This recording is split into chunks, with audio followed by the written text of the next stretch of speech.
নমস্কার, আমি আচার্য পলাশ। মায়াংতন্ত্রের জগতে সবাইকে স্বাগত জানাই।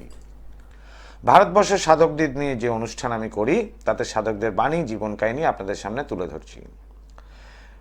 লোকনাথ ব্রহ্মচারীর আজকের পর্ব হচ্ছে 23 নম্বর পর্বে লোকনাথ বাবার যে হিমালয় যাত্রাপথের কিছু কথাবার্তা আপনাদের বলবো, কি কি ঘটনা বলি।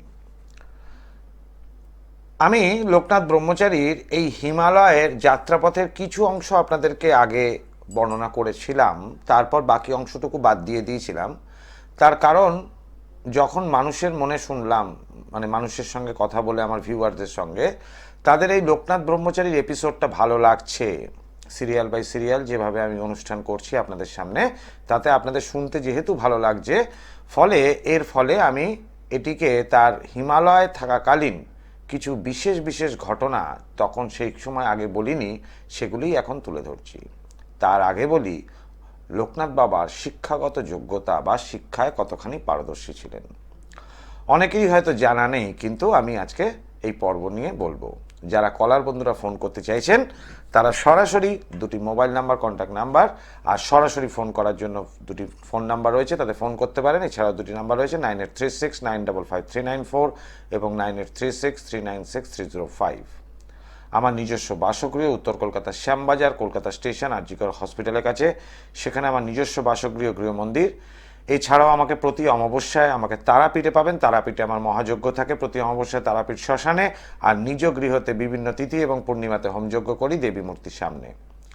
এছাড়াও যে চেম্বারগুলো রয়েছে গড়িয়াহাট, ব্যারাকপুর এবং হাওড়া ময়দান। লোকনাথ ব্রহ্মচারীর আসছি 23 নম্বর পর্বে। লোকনাথ যখন যে দেশে যেতেন সেখানকার ভাষা কিছু কিছু আয়ত্ত করতেন। অর্থাৎ বাবা লোকনাথ যে সমস্ত দেশ পরিভ্রমণ করেছিলেন সেখান কিছু কিছু ভাষা তিনি আয়ত্ত করেছিলেন। তিনি ব্রহ্মজ্ঞ হওয়ার পর কাবুলে গিয়ে আরবি ভাষা শেখেন। বাবার ব্রহ্মজ্ঞান অর্জনের পরই এই ঘটনাগুলি। ব্রহ্মজ্ঞান অর্জন অর্থাৎ ব্রহ্মজ্ঞ হওয়ার পর তিনি কাবুলে গিয়ে আরবি ভাষা শেখেন এবং সেখানে মূল কোরআন পাঠ করেছিলেন। অর্থাৎ মূল যে কোরআন, যেটা আরবি ভাষায় লেখা, বাবা আরবি ভাষা শিখে সেই কোরআন পাঠ করেছিলেন। সেই সময় তিনি ইউরোপের বিভিন্ন দেশে পরিভ্রমণ করেছিলেন পরিব্রাজক হিসাবে। এটা অনেক জায়গাতেই নেই, পাবেন না, এগুলো উপন্যাস থেকে নেওয়া বলে আমি এগুলো পেয়েছি। যেমন লোকনাথ বাবা তিনি ইউরোপ পরিভ্রমণ করেছিলেন বেনিমাধবকে সঙ্গে নিয়ে। সেখানে তিনি ফরাসি ভাষা শেখেন এবং ফরাসি ভাষায় যথেষ্ট পারদর্শিতা অর্জন করেন। ফরাসিরা তো বটেই, এমনকি ভারতে ফিরে আসার পর ইংরেজরাও অবাক হয়ে যায় তার ফরাসি ভাষার দক্ষতাতে। এছাড়াও বাংলা ভাষা তো বাবা জানতেনই, তাছাড়াও বাবার সংস্কৃত ভাষায় দক্ষ ছিলেন প্রচুর। লোকনাথ ব্রহ্মচারীর পিতা তিনি সংস্কৃতে পণ্ডিত ছিলেন। যদিও লোকনাথ বাবার বাল্যকাল কিন্তু তার পিতার সাথে সেরকম খুব একটা কাটেনি। তাহলে তিনি সংস্কৃত কোথায় শিখলেন? অবশ্যই তার গুরু ভগবান গাঙ্গুলির কাছ থেকেই তিনি সংস্কৃত শিখেছিলেন এবং ইংলিশ ভাষাটিও তার কাছ থেকেই শেখা। সুতরাং ইংলিশ সংস্কৃত ভাষায় তার সমান দক্ষতা ছিল। এছাড়াও বাংলা এবং আরবি ভাষার ফরাসি ভাষাও জানতেন বাবা লোকনাথ ব্রহ্মচারী।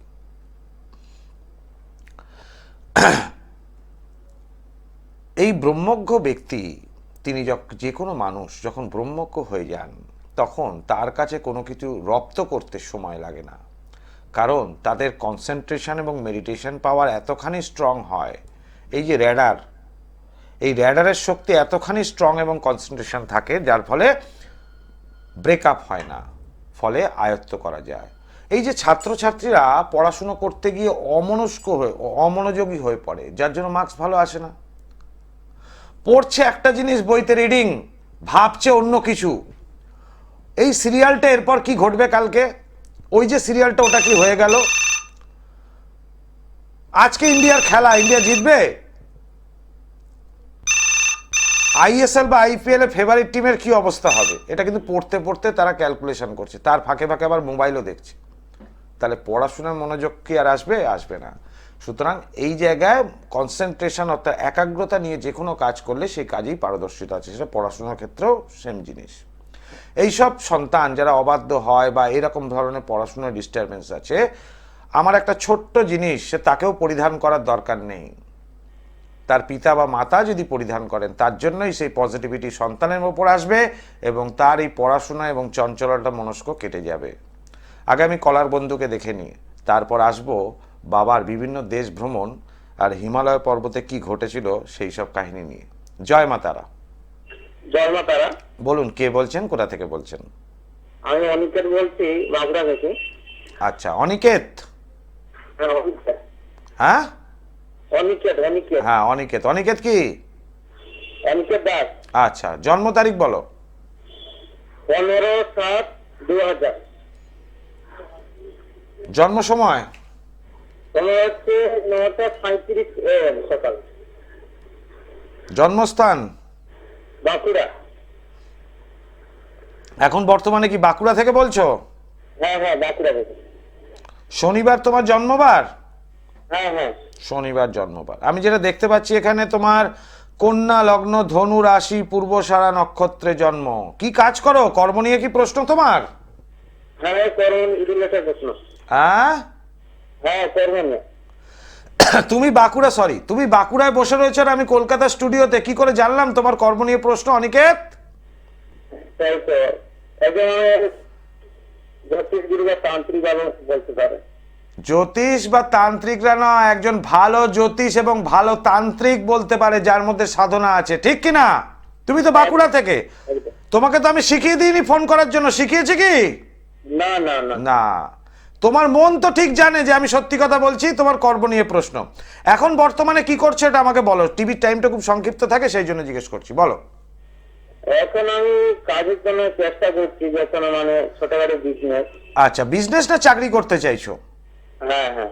কোনটা, বিজনেস করতে চাইছো না সার্ভিস করতে চাইছো? এই বিজনেস। বিজনেস।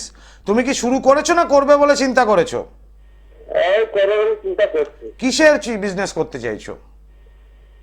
আমি অনলাইন প্রেডিকশন, শেয়ার মার্কেট, এগুলোতে আমার প্রতি ভালো চলছে। আচ্ছা, অনলাইন শেয়ার মার্কেটের কাজ, তাই তো?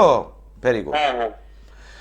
এখানে যেটা দেখতে পাচ্ছি, কন্যা লগ্ন, ধনু রাশি এবং তার সঙ্গে সঙ্গে দ্বিতীয় পতি শুক্র, সে অবস্থান করছে একদম সরাসরি রাহুর সঙ্গে। একাদশ করতে পারো, কোনো অসুবিধা নেই। না। রবির মহাদশা, শুক্রের অন্তর্দশা, ঠিক আছে? এরপর দশা একটু পরিবর্তন হবে, অনলাইনে কাজ হবে, কোনো অসুবিধা নেই 2025 সালে, ঠিক আছে? কোনো সমস্যা নেই, করো, ঠিক আছে? জয় মাতা। দর্শক বন্ধু, আমি সবাইকে এইভাবেই গাইড করি। যারা ফোন ইন লাইভ অনুষ্ঠানে গ্লোব টিভির পর্দায় ফোন করতে চাইছেন, সরাসরি ফোন করুন, আমি একটি মাত্র প্রশ্ন করুন, আমি উত্তর অবশ্যই দেব। আমি যা বলি সেটা ঘটবেই ঘটবে, আমি ভুল কিছু বলি না, কারণ যেটা আমি প্রেডিকশন করি একদম সলিড এবং পারফেক্ট। জয় মা তারা। বলুন, কে বলছেন, কোথা থেকে বলছেন? আমি জুয়া দাস বলছি, ট্যাংরা দিয়ে। ট্যাংরা দিয়ে। এর আগে তুমি ফোন করেছিলে মা কোনোদিন? না না না। এই প্রথম? হ্যাঁ ঝুমা দাস? হ্যাঁ আচ্ছা, বলো, তোমার তোমার নিজের সম্বন্ধে জানবে? হ্যাঁ। জন্ম তারিখ বলো ঝুমা। 14/10/1986 সাল। 14/10/1986। টাইম কি বলো? 8:40। সকাল না, রাত্রি। সেটা কে বলবে? জন্মস্থান কোথায়? কলকাতায়। কি প্রশ্ন তোমার? আমার যে মাথা গরম। তোমার মঙ্গলবার জন্মবার? হ্যাঁ। আচ্ছা, ভীষণ জেদি একগুঁয়ে তুমি, বাপরে, প্রচন্ড রাগ জেদ, হ্যাঁ তাই তো? হ্যাঁ রবি কেতুর যুক্ত, মাথা গরম হয়ে যায় হ্যাঁ আর মাথারও দোষ তৈরি হবে, তো মেন্টালি ডিসব্যালেন্সই আসবে তোমার, হ্যাঁ তাই না? হ্যাঁ। সে কি, এর জন্য কোনো প্রতিকার করাওনি? এ তো পাগলের পূর্ব লক্ষণের জায়গায় চলে আসছো তুমি। এটা প্রতিকারের দরকার আছে। সামান্য গ্রহগত ডিস্টার্ব আছে, শত্রু দ্বারা ক্ষতি আছে, এটা ঠিক করে নিও বাবা কারুর কাছ থেকে দিয়ে, কেমন? জয় মা তারা, ঠিক হয়ে যাবে। দর্শক বন্ধু, আমার বেশি সময় লাগে না। সমস্যা দেখলেন আমার ক্লায়েন্ট যিনি ফোন করলেন এইমাত্র, ঝুমা কলকাতা থেকে, তাকে সবই ডিটেলস বলে দিলাম, এমনকি বলেও দিলাম তাকে যে তার মাথার একটু দোষ রয়েছে, মেন্টালি ডিসব্যালেন্স, সে স্বীকারও করলো সেটা এটা হয়। কারণ তার হরোস্কোপ থেকে আমি বুঝতে পারছি শত্রু দ্বারা ক্ষতি করা রয়েছে, এবং শত্রু যদি কালা জাদু দ্বারা ক্ষতি করে, আদিবাসী তন্ত্র দ্বারা ক্ষতি করে, পিশাচ তন্ত্র দ্বারা ক্ষতি করে, বা মুসলিম সুলেমানি তন্ত্র দ্বারা ক্ষতি করে, সব তন্ত্র থেকে বাঁচার উপায় একমাত্র মায়াং তন্ত্র, সর্বশ্রেষ্ঠ তন্ত্র। কামাখ্যা পীঠে 51 শক্তিপীঠের সর্বশ্রেষ্ঠ পীঠ হচ্ছে কামাখ্যা পীঠ। সেই মায়াং তন্ত্র, সেই কামাখ্যা পীঠের সেই মায়াং তন্ত্রে যে কোনো সমস্যার সমাধান ঘটবে। যে কোনো রকম তন্ত্র দ্বারা যদি ক্ষতি করা হয় তার থেকে মুক্তি ঘটবেই ঘটবে। আপনার শত্রু আপনার ক্ষতি করে রেখেছে, তার থেকে 100% মুক্তি ঘটবে এই মায়াং তন্ত্রে। যার জন্য সব তন্ত্র বারবার, মায়াং তন্ত্র একবার করতে। গ্রহের প্রতিকার আচার্য পলাশের মেটাল ট্যাবলেটে জুড়ি মেলাবার। অবশ্যই আমার মেটাল ট্যাবলেট সঙ্গে সঙ্গে কথা বলে, এবং তার সঙ্গে সঙ্গে তো মায়াং তন্ত্রের গুণাগুণ রয়েছে, আর আমার জ্যোতিষ বিচারের দক্ষতা। অনেকের হরোস্কোপ থাকে না, তারা আমার চেম্বারে এসে করতল অর্থাৎ রেখাগুলো বিচার করি, তাদের এই রেখা বিচার করে যা ফলাদেশ করি, আমি অতীত বলে দিই। অতীত যদি মিলে যায় তাহলে গণনা সঠিক। অতীত তো আমি জানি না, সেই ব্যক্তি জানে, তার অতীত আমি বলে দিলাম। এইবার আগামী দিনে থাকে ভবিষ্যৎ। অবশ্যই যেটা বলি একদম ঠিক বলি।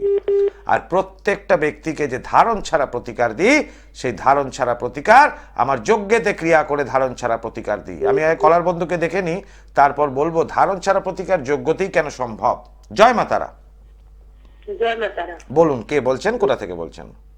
বলছি আমি আমার ছেলের জন্য জানবো। ছেলের নাম কি মা? ছেলের নাম হলো হর্ষ সাহা। কি হর্ষ?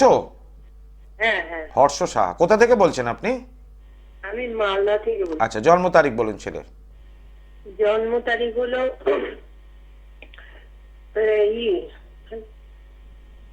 তারিখটা জেনে তারপর আরেকবার ফোন করবেন, কোনো অসুবিধা নেই। যাই হোক, তো এই যে যজ্ঞে আহুতি যে আমি বললাম এই মাত্র, যজ্ঞে আহুতি দ্বারা পূর্ণ কাজ হয় ধারণ ছাড়া প্রতিকারে। কিভাবে? এই যজ্ঞে যে সাকল্যগুলো প্রয়োগ হয়, কারণ ক্রমাতে যজ্ঞ নেই সেই জন্য আপনাদের দেখাতে পাচ্ছি না, কিন্তু আপনারা আমার ভিডিওগুলো দেখেছেন, যেগুলো তারাপীঠে যজ্ঞ করি বা বাড়িতে যজ্ঞ করি, সেই সব ভিডিওগুলো দেখেছেন যে শ্মশানে যজ্ঞ হয় বা মন্দিরে যজ্ঞ হয়। সেই যে সাকল্য থাকে, কোনো কাঠ, ঘি, হোমাদ, বেলপাতা এইসব আমার খুব কম ব্যবহৃত হয় যজ্ঞ স্টার্ট করতে যেটুকু লাগে। বাকি যে ক্রিয়া হয় সেই সাকল্য দ্বারা সেই অদৃশ্য শক্তি, হাই ট্রান্সফার এনার্জিকে আহ্বান করতে হয়। মোবাইলের নেশা ছাড়াতে হবে।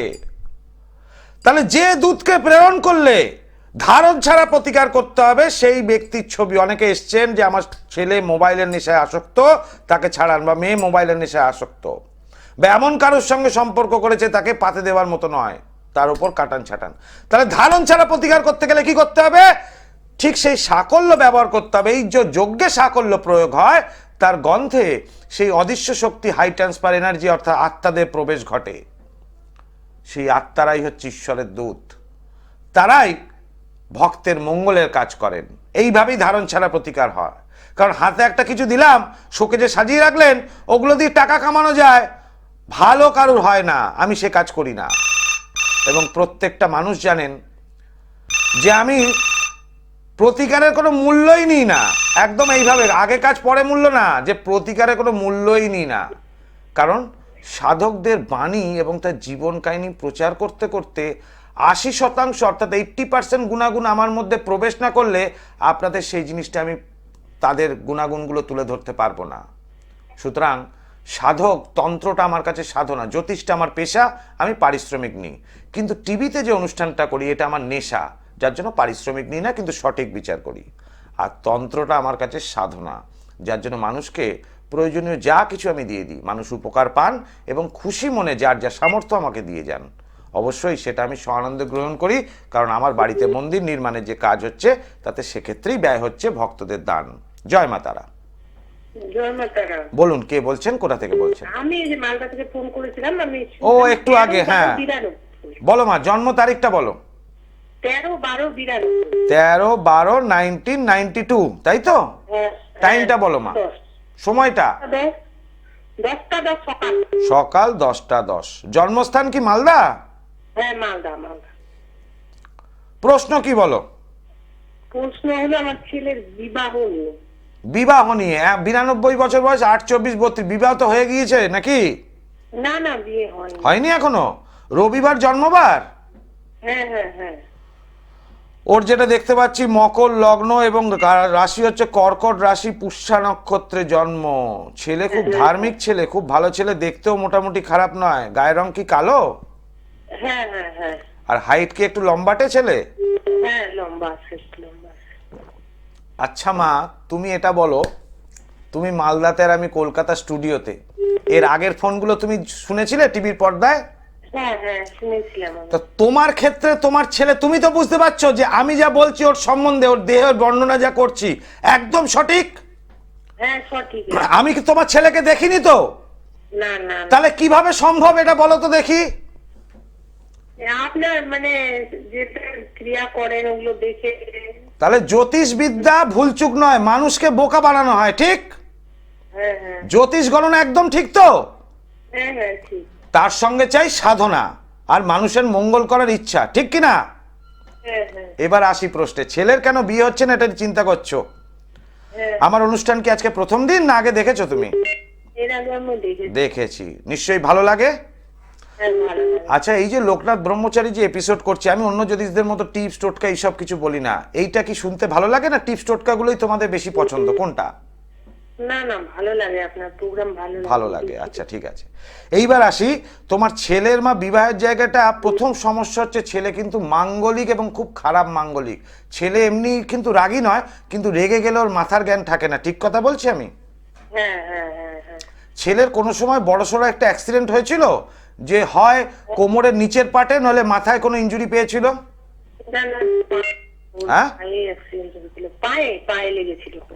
ওই তো আমি কি বললাম, যে কোমরের নিচের দিকে অথবা মাথায়। হ্যাঁ হ্যাঁ। তাহলে পা তো কোমরের নিচের দিকে। এখন ওই স্ক্রু ঢুকানো আছে। আচ্ছা, তাহলে এখন মা বিয়ের জায়গাটা সমস্যা রয়েছে, কারণ এখানে মূলত সমস্যা করছে ওর, যেটা আমি দেখতে পাচ্ছি মা, শনি গ্রহটা খুব ডিস্টার্ব করছে, ঠিক আছে? ও কিন্তু বিয়েতে মতটা দিচ্ছে হয়তো, কিন্তু সেই স্বতঃস্ফূর্তভাবে নয়। ওর খুব একটা বিবাহে কি ইচ্ছা আছে? বিবাহের ইচ্ছা আছে, কিন্তু সেরকম মেয়ে না পেলে আমি বিয়ে করবো না। হ্যাঁ, বলছে আমার মনের মতো মেয়ে না পেলে আমি বিয়ে করবো না। তাই বলছে। ঠিক। এখানে মা দুটো সমস্যা আছে, কারণ বর্তমান যে ছেলেটি দশা দিয়ে যাচ্ছে, সেই দশা দিয়ে ওর বিয়েটা আটকানো আছে, ওই জন্য ওর মনের কোনো ইচ্ছা নেই। কেন বললাম, ওর হরস্কোপ অনুযায়ী খুব ভালো করে বিচার করে নিচস্থ কেতুর মহাদশা দিয়ে যাচ্ছে। যখন কেতুর দশা, মহাদশা, অন্তর্দশা, প্রত্যন্তর দশা হয়, তুমি চিনতে পারবে না তাদেরকে, কিন্তু গুপ্ত শত্রু দ্বারা কোনো রকম ক্ষতির কার্য করা হয়। এটা হরস্কোপ অনুযায়ী নেচার। ধরো অনেকে আছে সে কোনো ক্ষতি করেনি, কিন্তু তাকে দেখলে একটা রাগ হয় অন্য লোকের, এরকম হয় কিন্তু অনেক ক্ষেত্রে। এটাও তাই ঠিক, তোমার ছেলের বিয়েটা বাধা রয়েছে। সুতরাং মা, আমি তো মালদায় বসি না, তোমাকে একজন ভালো তান্ত্রিকের পরামর্শ নিতে হবে। কিছু কাজ আছে, সেগুলো যজ্ঞ অনুষ্ঠানে করলে অবশ্যই এই শত্রু দ্বারা ক্ষতিটা কেটে গেলেই ছেলের বিয়ে ঠিক হয়ে যাবে এবং ভালো ঘরে বিয়ে হবে। ও, তাহলে বলছি যে ওটা কি? এখানে মা, যে যে লোকটি প্রতিকার করবে তার সাথে একবার কনসাল্ট করে নেবে। আমি মালদায় বসি না, আমাকে দেখাতে গেলে তোমাকে কলকাতায় বা হাওড়ায় আসতে হবে, অনেক দূর, বা তারাপীঠে আসতে হবে। সেক্ষেত্রে তুমি অন্য কাউকে দেখিয়ে নাও, আশা করি ভালো থাকবে। যদি সঠিক ব্যক্তি চুজ করতে পারো, তবে তোমার ছেলের এই বাধাটা কাটানো সম্ভব, এবং এটুকু বলতে পারি এই বছরই তোমার ছেলের বিয়ে হবে। কিন্তু এটাকে ফেলে রাখলে কিন্তু সমস্যা বাড়ে মা, তখন একদমই বিয়েটা আটকে যাবে। এটা কিন্তু ফেলে রেখো না, কেমন? কি ক্রিয়া করতে হবে ওটা একটু বললে আমি জ্যোতিষের সঙ্গে এখানে হ্যাঁ, সেটা যিনি করবেন তার সাথে একবার আলোচনা করে রাখুন। সংক্ষিপ্ত সময় তো, এগুলো দেখতে আর একটু সময় লাগে, এর জন্য তো একটুখানি যোগাযোগ করতে হবে মা, কষ্ট করে মালদা থেকে কলকাতায় আসতে হবে যদি আমার প্রেডিকশন নিতে হয়। জয় মা তারা। দর্শক বন্ধু, অবশ্যই আপনাদের গাইড করব, আমি একদম টোটালি ফ্রি। কিন্তু যেখানে ধরুন আমি বললাম যে এই সমস্যা হয়েছে, যে লোকটাকে দিয়ে আপনি কাজ করাবেন ভালো করে বুঝে দেখুন, বা এই পাথর লাগবে, আমি পাথর বিক্রি করি না, যে লোকের কাছে থেকে আপনি কিনলেন সেটাই ডুপ্লিকেট। যে লোকটা, অনেকে বলে যে আমার মহামৃত্যুঞ্জয় কবচ দিয়েছে, আরে মহামৃত্যুঞ্জয় কবচ দিলে শরীরে ফুল এনার্জি থাকবে, ফুল এনার্জি থাকবে, রোগ ব্যাধি মানুষের থাকলো কিন্তু এনার্জি ফুল, সে কই? বলে উনি তো দিয়েছেন। কি দিয়েছেন? ঘোড়ার ডিম দিয়েছেন। এই যে দিয়েছেন ঘোড়ার ডিম, এগুলোই হয়। আমি বলে দিলাম এইটা ড্যামেজ, উনি সেই ড্যামেজটা কাটাতে পারার ক্ষমতা নেই, হয়তো উনি যার সাথে যোগাযোগ করলেন আমি জানি না, সেই জন্য আমি ড্যামেজটা কে হয়েছে সেই বার করবে অরিজিনালি, তাহলে যদি সে কাটাতে পারে তবেই সে প্রকৃত জ্যোতিষতান্ত্রিক হবে। এই যে বাড়ির বাস্তু বিবাহে কিন্তু অনেক সময় বাধা সৃষ্টি করে, যার জন্য যারা আসে যে বিবাহ হচ্ছে না, অনেক মেয়ে দেখা হচ্ছে বা ছেলে পছন্দ করছে না, মেয়ে ছেলেকে পছন্দ করছে না, বা বাড়ির মধ্যে একটা অবৈধ সম্পর্ক বা অশান্তি, আমি সবাইকে বলি যে ঘরে ঘুমন তার থেকে একটু ঝাড় দিয়ে ধুলো নিয়ে আসুন, কারণ ওইটা দেখে আমি বুঝতে পারি বাস্তুটা কিন্তু এফেক্টেড। কেন মনে করবেন? বাড়িতে দৈনন্দিন জিনিসের মধ্যে আমাদের বাস্তুটা তার সঙ্গে জড়িত, যেহেতু তারা সেখানে আমরা রাত্রে ঘুমাই, এই বাস্তুটাও কিন্তু একটা বড় সড় সমস্যা করে মানুষের দৈনন্দিন জীবনে উন্নতিতে এবং শান্তি ফেরাতে এবং আর্থিক শ্রীবৃদ্ধিতে। আমি কলার বন্ধুকে দেখে নি। জয় মা তারা। জয় মা তারা। বলুন কে বলছেন, কোথা থেকে বলছেন? বলছি আমি পূর্ব মেদিনীপুর থেকে গোপাল মান্না বলছি। গোপাল, বলো গোপাল কি জানবে? বলছি আমার হচ্ছে বয়স সাল হচ্ছে 12/4/1986। 12 এপ্রিল 1986। টাইমটা বলো। 12/4/1986। হ্যাঁ 1986 তো, 1986 ঠিক। সময়টাকে বলবে?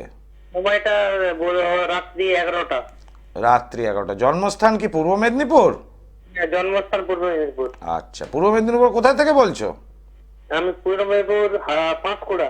পাঁশকুড়া থেকে বলছো। আচ্ছা, শনিবার জন্মবার? না শনিবার নয়, শুক্রবার। 12/4/1986 বললে তো? হ্যাঁ। এখানে শনিবার দেখতে পাচ্ছি যে বাবা, রাত্রি 11টা। একটু এটা মিলিয়ে নিও, তারপর আমাকে ফোন করো, কেমন? ভুল হয়ে যাবে নইলে। জয় মা তারা। এইগুলো মেদিনীপুরে যখন আমি চেম্বার করতাম এগুলো দেখতাম। মেদিনীপুরে ঘরে ঘরে জ্যোতিষী, কিন্তু সেই জ্যোতিষী কি তালপাতায় লিখবে, তালপাতার মধ্যে কুষ্টি তৈরি হয়, এরকমভাবে পেন কেটে কেটে পেরেক কেটে কেটে কুষ্টি বানায়, হাতে লিখে দিল। বিশাল জ্যোতিষী পঞ্জিকা দেখে দেখে পুরো প্রেডিকশন করে দিল। রাশি লগ্ন ভুল, এই যে এইমাত্র কি বললো শুক্রবার, আদৌ কিন্তু শনিবার অরিজিনালি ওর জন্ম, কিন্তু সেই জ্যোতিষী লিখেছে শুক্রবার, বা সেই জ্যোতিষী কোনো কারণে ডেট ভুল করেছে বা সময় ভুল করেছে।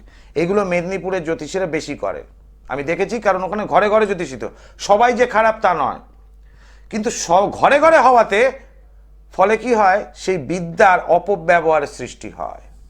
অর্থাৎ অল্প একটু একজন জানলো, সেও বসে গেল জ্যোতিষীগিরি করতে, এ একটুখানি জানলো, সেও বসে গেল জ্যোতিষীগিরি করতে, ফলে এই জায়গাটা তখনই সমস্যা দেখায়। যাই হোক, যে পর্বে আমরা ছিলাম, লোকনাথ ব্রহ্মচারী পর্ব, তিনি পাহাড়ে কি কি কাজ করেছিলেন, সময় তো আর বেশি নেই, নির্দেশ করছে, অনুষ্ঠান শেষের দিকে চলছে। সুতরাং যারা যারা ফোন করতে চাইছেন করতে পারেন। এই যে ক্ষতি করে মানুষকে শেষ করে দেওয়া হয় কিভাবে? প্রথমে মানুষের সমস্যা আমি বলি কি 3টে কারণে হয়। এই 3টে কারণের মধ্যে একটি গ্রহগত কারণ, 2 বাস্তুগত কারণ, 3 হচ্ছে তৃতীয় ব্যক্তি দ্বারা যদি ক্ষতি হয়। তাহলে গ্রহ যদি আপনার ডিস্টার্ব হয় প্রথমেই, তাহলে কি হবে? তৃতীয় ব্যক্তি দ্বারা ক্ষতি খুব তাড়াতাড়ি লাগবে। হয়তো গ্রহ ডিস্টার্ব না, বাস্তুটা ডিস্টার্ব, তাহলেও তৃতীয় ব্যক্তি দ্বারা ক্ষতিটা লাগবে। আর তৃতীয় ব্যক্তি দ্বারা ক্ষতি করেনি, কিন্তু গ্রহ বা বাস্তুর কারণে ডিস্টারবেন্স হয়,